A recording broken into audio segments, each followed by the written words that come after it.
دوستو یہ دنیا آخرت کا نمونہ ہے۔ یہاں کے کاروبار، یہاں کے معاملات اس آخری عالم کے کاروبار کا پتہ دیتے ہیں۔ اسی لیے قرآن پاک میں اللہ تبارک و تعالی نے حشر نشر اور اللہ تبارک و تعالی کی الوہیت کو دنیاوی مثالوں سے ثابت کیا ہے۔ مثلا فرمایا کہ خشک زمین پر بارش پڑتی ہے تو وہ سبزہ زار بن جاتی ہے، اور بالکل اسی طرح قیامت والے دن بے جان جسموں کو ایسے ہی حیات دے دی جائے گی اور ان کو اپنی قبروں سے اٹھا دیا جائے گا۔ نیز اللہ تبارک و تعالی فرماتے ہیں کہ تمہیں گوارا نہیں ہے کہ تمہارے غلاموں میں، تمہاری وراثتوں اور تمہارے مال میں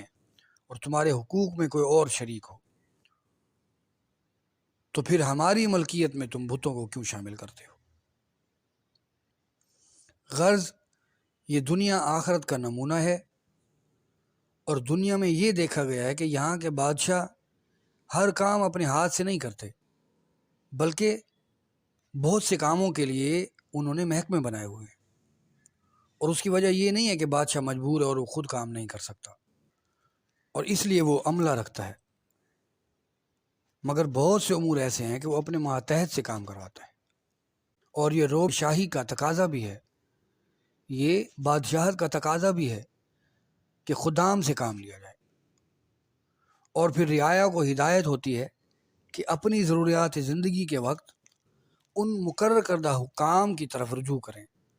جیسا کہ بیماری میں انسان شفا خانے کی طرف جاتا ہے، اور مقدمات کے معاملے میں انسان کچہری جا کر جج اور وکلاء کے ذریعے اپنا کام نکلواتا ہے۔ ان مسائل میں رعایا کا ان حکام کی طرف جانا کوئی بغاوت نہیں، بلکہ بادشاہ کی منشا کے مطابق ہے کہ بادشاہ خود یہی چاہتا ہے، اس نے مقرر کیے ہیں، بادشاہ خود یہی چاہتا ہے کہ اگر اس طرح کے معاملات ہیں تو پھر ان لوگوں سے رجوع کیا جائے، اسی نے ان کو مقرر کر کے رکھا ہوا ہے۔ ہاں اگر یہ رعایا دوسرے کو بادشاہ بنا کر دوسرے سے مدد کی طالب ہو، یا پھر جن حکام کے پاس وہ جاتی ہے رعایا، تو ان کو ہی سب کچھ ماوا و ملجا سمجھ لے، سب کچھ اسی کو سمجھ لے اور اسے ہی حاکم اور مالک سمجھ لے، تو پھر اس کو بغاوت کہیں گے،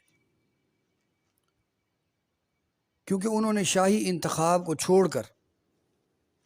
غیر کو اپنا حاکم بنایا۔ اب اگر یہاں پر یہ بات سمجھ آ گئی ہے تو سمجھ لو کہ یہی طریقہ سلطنت الہیہ کا ہے کہ اللہ تبارک و تعالی قادر ہے کہ دنیا کا ہر چھوٹا بڑا کام اپنی قدرت سے پورا فرما سکتا ہے، مگر ایسا نہیں کرتا، بلکہ انتظام عالم کے لیے ملائکہ کو اس نے مقرر کر دیا ہے۔ دیکھیں دوستو، قدرت کا مطلب ہی یہی ہے کہ باقیوں پر قادر ہونا اور ان پر قادر ہو کر ان سے مختلف کام لینا، ان کو ان کے فرائض بتا دینا اور پھر ان فرائض کے مطابق جو ہے ان کو چلانا، اس کو قدرت کہتے ہیں۔ تو میرے دوستو، اللہ تبارک و تعالی اپنی قدرت سے، اپنے قادر ہونے کے ناطے ہر کام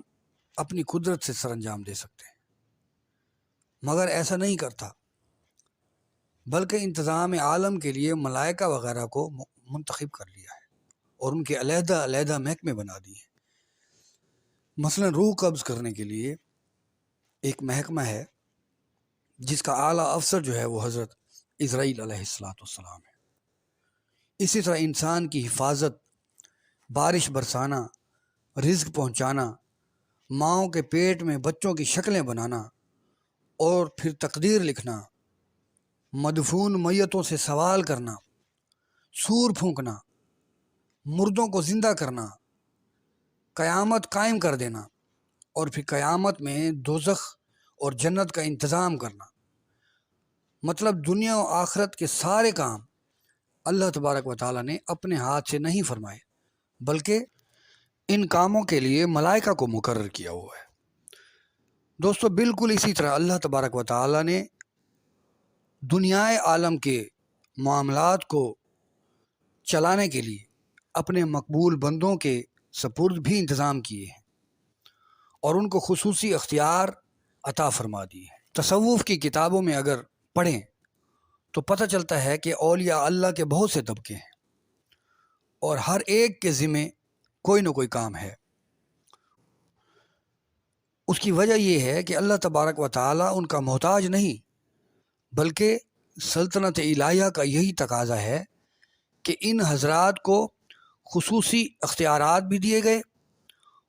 جس کی وجہ سے اولیاء اللہ اور نیک بندے یہ فرماتے ہیں کہ فلاں کام وہ کر سکتے ہیں، اور محض یہ ہمارا قیاس نہیں بلکہ قرآن و حدیث اس پر شاہد ہیں۔ مثلا جس طرح حضرت جبرائیل علیہ السلام نے حضرت بی بی مریم سے فرمایا، رب جلیل کا قاصد ہوں اور میں آیا ہوں کہ تمہیں پاک فرزند دوں، تو معلوم ہوا کہ حضرت جبرائیل علیہ السلام اللہ کی طرف سے بیٹا دینے آئے تھے، اور خود فرمایا بھی کہ میں اللہ کی طرف سے بیٹا دینے آیا ہوں۔ حضرت جبرائیل علیہ السلام نے بیٹا دینے کی جب بات کی تو یہ سب اللہ تعالیٰ کی طرف سے تھا۔ اگر یہ تصور کر لیا جائے کہ حضرت جبرائیل علیہ السلام ہی رب تھے، نعوذ باللہ، تو یہ شرک ہے۔ اس بات کو شرک نہیں سمجھیں گے جو انہوں نے اللہ تبارک و تعالیٰ کے حکم سے بات فرمائی۔ اسی طرح بہت سے معاملات ایسے ہیں جو اولیاء اللہ کی طرف سے عام آدمی کو امداد کی صورت میں نصیب ہوتے ہیں، تو اس صورت میں وہ بھی اللہ تبارک و تعالیٰ کی طرف سے ہوتے ہیں، نہ کہ ان اولیاء کرام کی اپنی منشا سے ہوتے ہیں۔ اسی طرح قرآن پاک میں حضرت عیسیٰ علیہ السلام سورہ آل عمران کی آیت نمبر 49 میں یہ فرماتے ہیں، انی اخلق لکم من الطین کہیئۃ الطیر، کہ میں مٹی سے پرندے بنا کر پھونکتا ہوں اور وہ خدا کی طرف سے پرندہ بن جاتا ہے۔ اسی طرح اولیاء اللہ کوئی بھی مدد، کوئی کام یا کرامت سر انجام دیتے ہیں تو وہ اللہ تبارک و تعالیٰ کی طرف سے ہوتا ہے۔ دوستو اسی طرح قرآن پاک میں سورہ سجدہ میں اللہ تبارک و تعالیٰ فرماتے ہیں، قُلْ يَتَوَفَّاكُمْ مَلَكُ الْمَوْتِ الَّذِي وُكِّلَ بِكُمْ، فرما دو کہ تم کو ملک الموت یعنی حضرت اسرائیل علیہ السلام وفات دیں گے، یعنی جاندار کو بے جان کر دیں گے۔ اور بھی اسی قسم کی بہت ساری آیات ملیں گی جس سے خدا کے کاموں کو بندوں کی طرف یا ملائک کی طرف منسوب کر دیا گیا۔ رب تعالیٰ حضور علیہ السلام کی شان مبارکہ میں فرماتا ہے، وَيُزَكِّيهِمْ وَيُعَلِّمُهُمُ الْكِتَابَ وَالْحِكْمَةَ، کہ ہمارے محبوب ان کو پاک فرماتے ہیں اور ان کو کتاب و حکمت سکھاتے ہیں۔ پھر جب اللہ تعالیٰ کی طرف سے فضل کی بات شروع ہوتی ہے تو اللہ تبارک و تعالیٰ صرف اپنا نام گرامی نہیں لیتے بلکہ نبی علیہ السلام کو بھی اس فضل کی تقسیم میں ان کے نام کو بھی شامل فرماتے ہیں۔ سورہ توبہ میں اللہ تبارک و تعالیٰ فرماتے ہیں، وَمَا نَقَمُوا إِلَّا أَنْ أَغْنَاهُمُ اللَّهُ وَرَسُولُهُ مِنْ فَضْلِهِ، کہ ان کو اللہ اور اللہ کے رسول صلی اللہ تعالیٰ علیہ وسلم کے فضل نے غنی کر دیا، یعنی اللہ اور اللہ کے رسول کے فضل نے ان لوگوں کو غنی کر دیا۔ دوستو من فضل ہی واحد کا صیغہ ہے، اور اس فضل کی تقسیم میں جو نام آنا چاہیے وہ ایک کا آنا چاہیے۔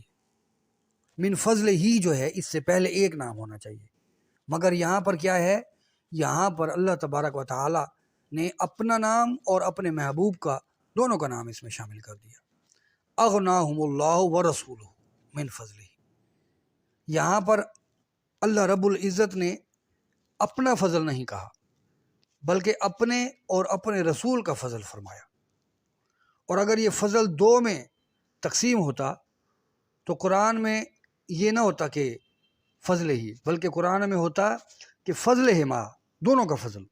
مگر اللہ تعالیٰ نے فضل ہی کہہ کر یہ ثابت کر دیا کہ میرا اور میرے محبوب کا فضل ایک ہی ہے۔ تو معلوم ہوا کہ حضور علیہ الصلاۃ والسلام لوگوں کو، بندوں کو ہر گندگی سے پاک بھی فرماتے ہیں اور فقیروں کو غنی بھی کرتے ہیں۔ اور ایک دوسری آیت مبارکہ میں فرماتے ہیں وَلَوْ أَنَّهُمْ رَضُوا مَا آتَاهُمُ اللَّهُ وَرَسُولُهُ، کہ کیا اچھا ہوتا کہ وہ راضی ہوتے جو اللہ اور اللہ کے رسول نے ان کو عطا کیا۔ ان آیات بینات سے معلوم ہوا ہے کہ کوئی یہ کہے کہ ہم کو رسول اللہ عزت دیتے ہیں اور مال و اولاد دیتے ہیں، تو یہ بات صحیح ہے کہ یہ آیت یہی بتا رہی ہے۔ لیکن اگر یہ بات اولیاء اللہ کے ساتھ منسوب کر دی جائے تو اس کا یہ مقصد ہوگا کہ یہ حضرات حکومت الہیہ کے حکام ہیں، ان کی دعا سے، ان کی تصرف سے،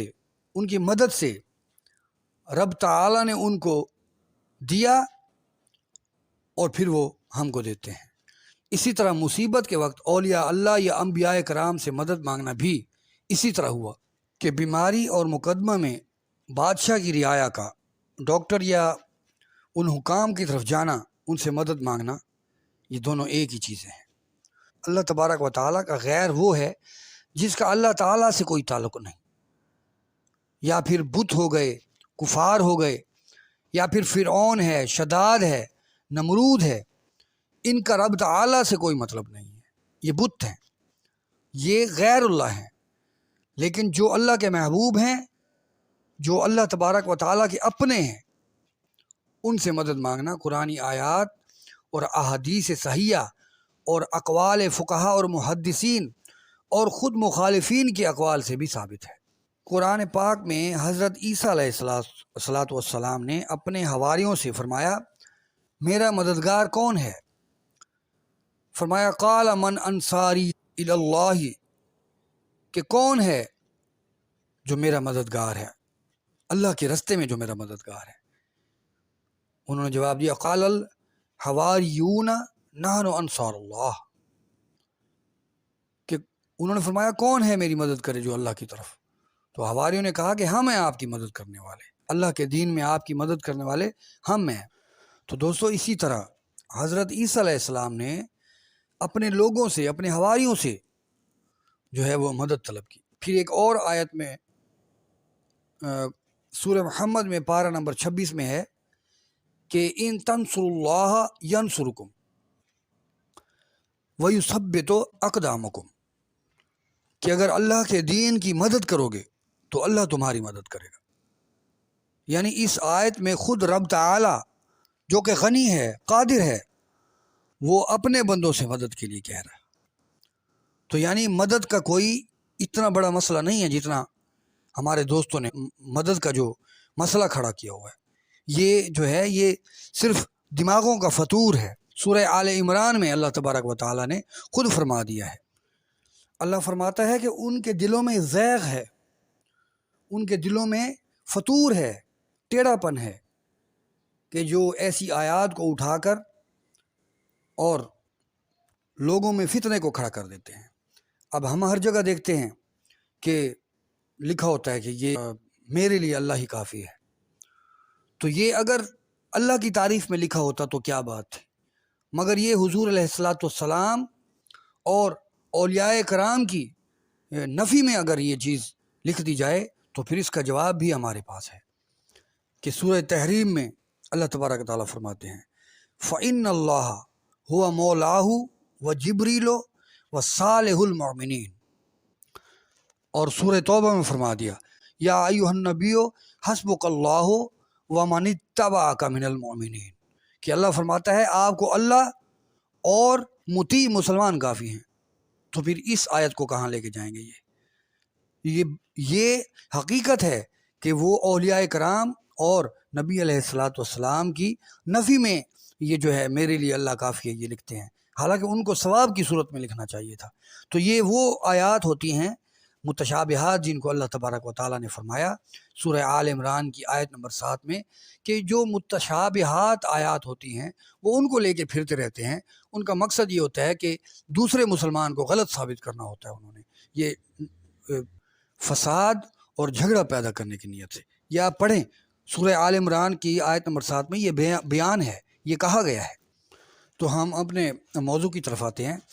پھر ایک جگہ اللہ تبارک و تعالیٰ سورہ بقرہ میں فرماتے ہیں وَاسْتَعِینُوا بِالصَّبْرِ وَالصَّلَاةِ کہ صبر اور نماز سے تم مدد طلب کرو. اس آیت میں مسلمانوں کو حکم دیا گیا ہے کہ نماز اور صبر سے جو ہے وہ مدد طلب کیا کرو. دوستو حضرت ذوالقرنین نے دیوار آہنی جب بنائی تب لوگوں سے مدد طلب فرمائی، اور سورہ کہف میں ہے فَأَعِینُونِی بِقُوَّةٍ، فرمایا کہ میری مدد کرو اپنی قوت کے ساتھ، یعنی میرے ساتھ کھڑے ہو جاؤ، میری مدد کرو. اور پھر ایک جگہ اللہ تبارک و تعالیٰ اپنے محبوب علیہ الصلاۃ والسلام سے سورہ انفال میں فرماتے ہیں، فرمایا هُوَ الَّذِی أَیَّدَکَ بِنَصْرِهِ وَبِالْمُؤْمِنِینَ کہ نبی سے فرماتے ہیں کہ اے نبی رب تعالیٰ نے اپنی مدد اور مسلمانوں کے ذریعے آپ کو قوت بخشی اور مدد کی. پھر ایک جگہ اللہ تبارک و تعالیٰ سورہ تحریم میں فرماتے ہیں فَإِنَّ اللَّهَ هُوَ مَوْلَاهُ وَجِبْرِيلُ وَصَالِحُ الْمُؤْمِنِینَ کہ بے شک اللہ وہ ہے جو مددگار ہے، اور جبرائیل اور صالح مومنین بھی مددگار ہیں. دوستو مشکات شریف میں حضرت ربیعہ بن کعب بروایت مسلم میں ہے کہ رسول اللہ صلی اللہ تعالی علیہ وسلم نے ان سے فرمایا کہ کچھ مانگ لو. فرماتے ہیں میں نے کہا میں جنت میں آپ کی ہمراہی مانگتا ہوں. فرمایا کچھ اور مانگ لو. میں نے کہا صرف یہی چاہیے. فرمایا کہ اپنے نفس پر زیادہ نوافل سے میری مدد کرو. اس سے ثابت ہوا کہ حضرت ربیعہ نے حضور علیہ الصلاۃ والسلام سے جنت مانگی تو حضور علیہ الصلاۃ والسلام نے یہ نہیں فرمایا کہ تم نے خدا کے سوا مجھ سے جنت کیوں مانگی، تم تو مشرک ہو گئے، بلکہ فرمایا وہ تو منظور ہے، کچھ اور مانگو. یہ ہے محبوب خدا سے مدد مانگنا اور محبوب خدا سے فرمائش کرنا. پھر اس سے بڑھ کر لطف یہ ہے کہ حضور علیہ الصلاۃ والسلام بھی فرماتے ہیں کہ تم بھی میری اسی کام میں مدد کرو اور زیادہ نفل پڑھا کرو. اور دوستو اس کے برعکس کچھ لوگ قرآن پاک کی آیات کا غلط مطلب نکال لیتے ہیں. مثلا سورہ یونس میں ہے کہ وَلَا تَدْعُ مِن دُونِ اللَّهِ مَا لَا يَنْفَعُكَ وَلَا يَضُرُّكَ کہ اللہ کے سوا ان کو نہ پکارو جو تمہیں نقصان نہیں پہنچا سکتے. اب اسی آیت کو لے کر ان کا یہ مطلب ہے کہ غیر خدا کو پکارنا منع ہے، لہذا ثابت ہوا کہ غیر خدا کو پکارنا بت پرستوں کا کام ہے اور یہ شرک ہے. بات تو ٹھیک ہے، لیکن اس آیت کے مطلب کو کہیں اور سے اور لے گئے ہیں. اس کا جواب یہ ہے کہ ان جیسی آیتوں میں جہاں بھی قرآن پاک نے یدعو کا لفظ یا تدعو کا لفظ لیا ہے، دعا کا لفظ لیا ہے، اس کا مطلب پکارنا نہیں بلکہ عبادت کرنا ہے. اور دوسری آیت میں کہ وَمَن يَدْعُ مَعَ اللَّهِ إِلَٰهًا آخر، اب الہن کا ذکر اس میں آ گیا تو یہاں پر عبادت کے معنوں میں استعمال ہوتا ہے. الہن یعنی معبود سمجھ کر دعا کرنا، اس کی عبادت کرنا، یہ مراد ہے. تو یہاں پر عبادت کے معنوں میں یہ استعمال ہوتا ہے. اگر ان آیات کے یہی معنی مراد لیے جائیں تو ہم نے اس سے پہلے جو آیات اور احادیث اور کچھ اقوال پیش کیے ہیں جن میں غیر خدا کو پکارا گیا ہے تو یہ سب شرک ہوگا. تو میرے بھائی پھر زندہ کو پکارو، مردہ کو پکارو، قریب والے کو پکارو یا دور والے کو پکارو، تو پھر تو یہ سب شرک ہوا. پھر ہم لوگ روزانہ اپنے بہن بھائیوں کو ایک دوسرے کو پکارتے ہیں، تو اس طرح ہم سب جو ہیں وہ شرک میں مبتلا ہو چکے ہیں۔ تو میرے دوستو، قرآن پاک کو بصیرت کے ساتھ سمجھنا اور اس کے تراجم کو بیان کر دینا،